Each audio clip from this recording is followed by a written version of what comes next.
The Fed met this week and they held rates, and mortgage rates went up anyway. I know. But here's the thing. If you've been watching this channel, none of this should actually surprise you.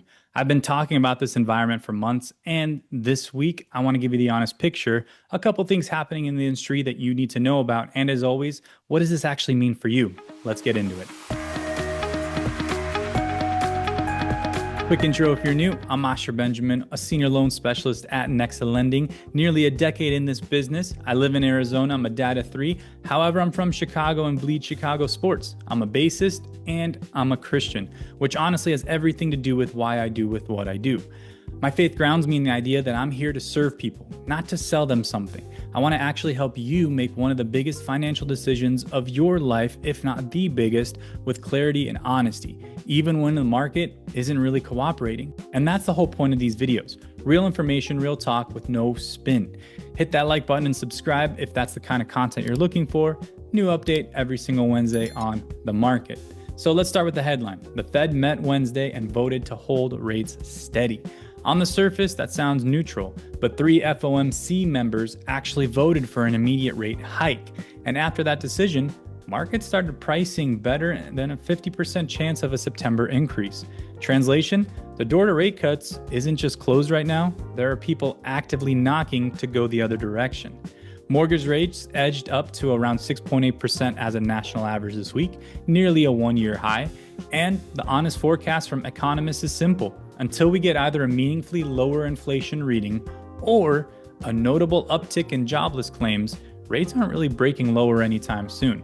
Plan for the elevated rates. Here's where I want to give you some real hope tucked inside this hard news. Jobs. The ADP report this week came in at just 44,000 new jobs for July, well below the already low expectation of 70,000. The labor market is softening, and Friday's big government jobs report is expected to show more of the same. If that number disappoints, bond markets could rally, and that means rates could get some relief heading into the weekend.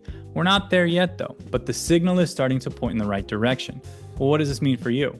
If you're a buyer, rates are elevated and likely staying there near term. That's the reality. But buyers who get educated, get pre-approved, and get positioned now are the ones who move fast when that window opens. Don't let elevated rates become the reason you're starting from scratch 6 months from now. Realtors, purchase apps are flat. Your buyers are patient, but they're not gone.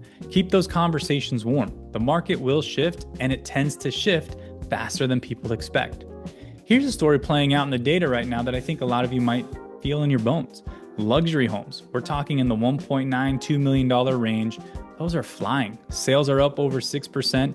Inventory is actually dropping. High-end buyers are active, largely fueled by stock market gains. Starter homes, however, around the $200,000 range, those are sitting. Inventory's up, sales are down, and a quarter of the starter homes listings took a price cut in June. This is the affordability squeeze in its most visible form. Inflation and a softening job market are squeezing everyday buyers, while wealthy buyers are staying insulated. And I'll be honest, it's kind of frustrating to watch. But here's the thing. Starter home prices are still up 2.3% year over year.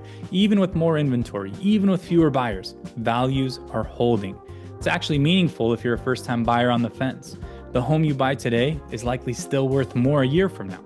The equity clock starts the day you close. Remember, not the day that the rates drop. Two quick industry updates worth knowing. First, if you're a buyer or an agent working with a lender that uses AI tools in their process, as of tomorrow, August 6th, Fannie Mae now requires any lender using AI in origination to have formal governance policies in place. Risk management, ethical use, oversight, all documented. This doesn't change anything for you directly, but it's a signal that the industry is being held more accountable for how technology is being used in your loan. And that's a good thing. Second, and this one matters more personally to me, a Wall Street Journal investigation this week revealed that Morgan Stanley mortgage employees faced negative performance reviews and reduced bonuses when they pushed back on questionable loans for wealthy clients. Financial advisors pressuring underwriters, loans getting approved that shouldn't have. One underwriter who refused to approve a bad loan had his review cite collaboration challenges. That story bothers me because in this business, your loan, your home, your financial future should never be secondary to someone else's commission. I work with over 300 lending partners. My job is to find what's right for you, not what's easiest for me. If you've ever felt like a number in someone else's pipeline, that's exactly why I'm here. Reach out and let's have a real conversation. So here's this week in a summary. The Fed held, rates went up, the job market is softening, and starter home buyers are feeling the squeeze. But the data also shows us that values are holding, signals are slowly shifting, and the people who stay prepared are the ones who come out ahead. If you're ready to talk or just have questions, call me, text me, email me, drop a comment, or send me a direct message. Wherever you are, I can help you or point you in the right direction. Like this video and subscribe for weekly updates. The market moves fast and you deserve to know what's happening before it catches you off guard. I'm Asher with Next Lending. I'll see you next week.